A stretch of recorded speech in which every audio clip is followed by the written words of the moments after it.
Hello lads and ladies, this is Captain Fubar and once again I am back. Over here in Sweden it's Friday, the clock is 21:19 and I am really happy because it's Friday, so no work for 2 days, that's awesome. I've had a really shitty day and a shitty week at work actually. Why has it been shitty? Yeah, because I had been at work, because I want to be home and play Hitman all week, but that was a no can do. As I said, Friday evening I am sitting down and recording this commentary for some gameplay of me playing Hitman Absolution. I am sitting and sipping out of a glass of whiskey while I'm doing this, which is really nice. And for those of you who live in the USA, I know that you guys insist on calling bourbon whiskey. I have to disagree with you, because bourbon, that's not a whiskey, that's a brown fluid with alcohol in it. Whiskey is made out of malt, and that's good. Bourbon is not good, and it's not made out of malt. So now we're clear on that. Let's proceed to the video. Yeah, Hitman Absolution.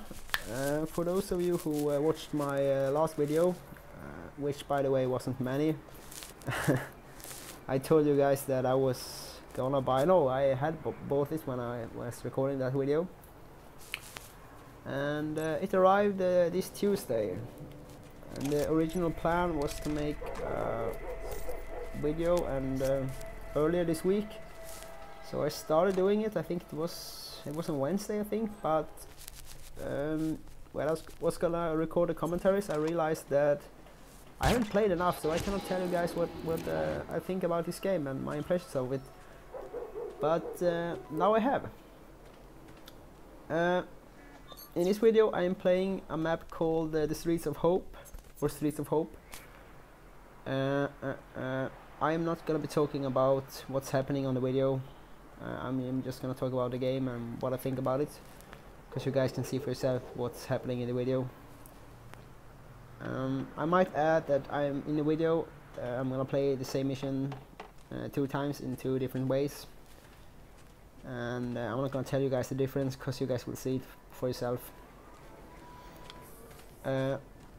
So where do I start? Okay, let's start with the graphics. I don't know if you guys can see it in the video, but the game looks awesome. It really looks beautiful. I'm running it on the ultra settings, and I guess that helps a bit, but still it's really beautiful. The light is awesome, and no negative things to say about the graphic. Moving on to the sound, pretty much the same thing actually. Nothing negative to say about it. It's high quality, it's really nice. You know, I can just pull out my silver baller pistols and just fire them off and just enjoy the sound of it, because it's really awesome.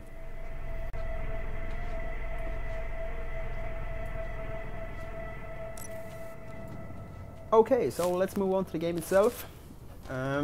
Before I bought the game, I had read 2 reviews of it. One from Game Reactor, which gave the game a fairly good score, or not a fairly, a good score, 8 out of 10 and 9 out of 10, because they have 2 different opinions from 2 different guys on the magazine. So I was like, okay, this looks good, I'm gonna buy it, and I bought the game. And while downloading it on Steam, I read a review on a review written by a guy on PC Gamer, and the guy on PC Gamer, he wasn't so positive about it. I think he used the word, was it awful or disaster or something like that, and I got a bit worried, like, oh no, maybe I bought a bad game. But now that I've played a few hours of it, I just gotta wonder, what did the guy on PC Gamer smoke while he was playing the game? I don't know, but it had to be some heavy shit. I'm not sure that the guy on PC Gamer would recognize a good game even if I pushed up his face, but whatever.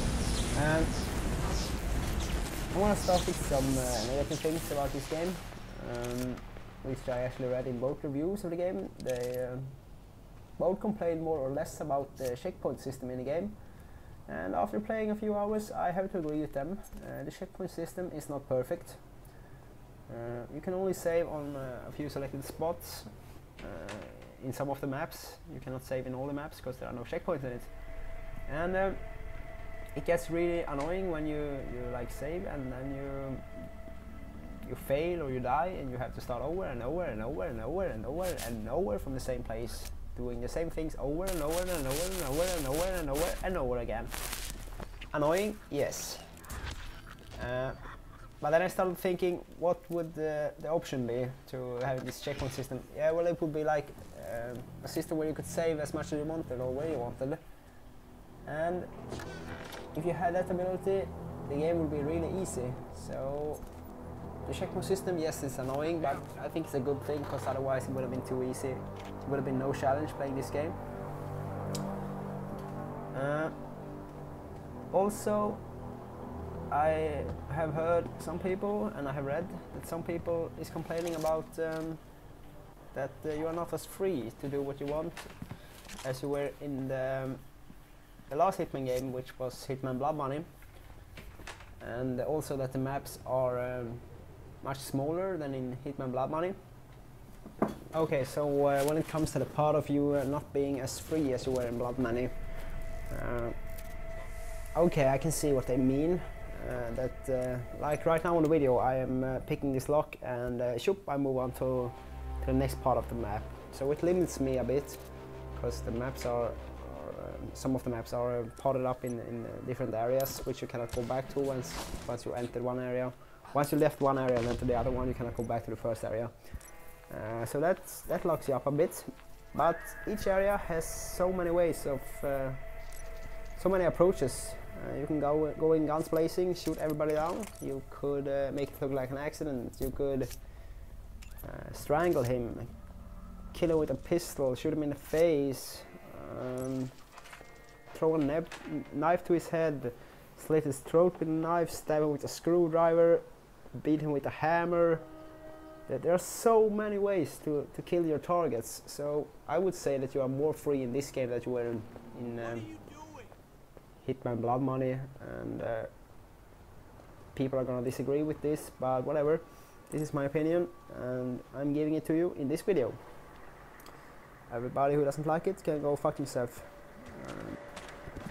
Okay, here are one of the things that are brand new in Hitman Absolution. What was the name for it? Was it Mark and Execute? No, Mark and Execute was the switch victory. But it's pretty much the same thing. You mark one or more targets, you push the execute button, and Agent 47 will fire on the targets that you marked. To do this, you need to have something called instincts. Instincts is your energy meter or your mana meter, or it works pretty much like that. You can use it to do cool stuff, and you earn it by silently killing people, hiding bodies, sneaking past guards, doing assassin stuff. Gives you instincts. Besides the mark and execute, you could use the instincts to see through walls, see where people are going before they go there. Are you kidding? That'd be like kissing a beehive. Also, you can use it to trick people when you're wearing a disguise. Like if I am wearing a cop uniform and I walk towards another cop, the other cop will not recognize me and like, maybe he's not one of our guys. But if I then use my instincts, I will hide my face or do something to trick him that, okay, he is one of us and I'm cool to move on. And so the instincts ability pretty much replaces the old minimap from the Hitman Blood Money game, because that minimap was pretty awesome. You could see all the enemies, and you could also see on the map which direction they were looking in and so on. So this new system with the instincts, it feels more, I'm not gonna say realistic, but it feels a lot smarter, and I like it better than the minimap, because the minimap was awesome, but it was like how did I get this map and how can you know this stuff? At least now they have some kind of explanation, like he's Agent 47 and he has been well trained, so we can use his assassin instincts to know this stuff. So okay, I can buy that because it's a game, and it's a good game. Here we go with some more mark and execute with some more people. Yeah, in the game you have the ability to upgrade your weapons and unlock new weapons. This I was really excited about because I like unlocking new weapons and you know, upgrading the ones I have. A bit disappointed about the weapon unlocking system actually, because the entire first part of the game you don't have your original weapons. You don't have the silver bore pistols, so you just have to go with whatever you find. You start with some shitty revolver or something, and when you do get your silver bores back, you cannot upgrade them, or you could, but to earn the money you need to. The money that you use to upgrade your weapons, you have to play the multiplayer mode contracts. For some contracts you earn the money for upgrading, which doesn't make any sense to me, because there should be somehow that I can just play the single player game of Hitman Absolution and upgrade my weapons. Also, you do not have the ability to choose your weapons or your loadout before each map. You always start with pretty much the same stuff, your fiber wire and your silver bores, which is not that fun actually. I would like to pick out, I want this pistol, I want this pistol, and I want to have like a red dot sight and laser sight and a silencer, but now you can't do that. So a bit disappointed on that, but nothing that brings the game down totally. So. Yeah, I mentioned the contract modes briefly there. The contract mode is the multiplayer of the game. It's not like the ordinary multiplayer where you have a red team and blue team, and the red team is gonna kill the blue team and the blue team is gonna kill the red team. No, not like that.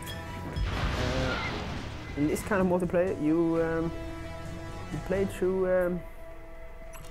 Or I can use this map for example, and I could choose like that cop and that mechanic is gonna be the main targets of this mission, and I could set up rules for my contract, like you should kill the mechanic with a hammer, that will give extra score, and you should kill the cop with the fiber wire, and doing so you should use this disguise or this disguise.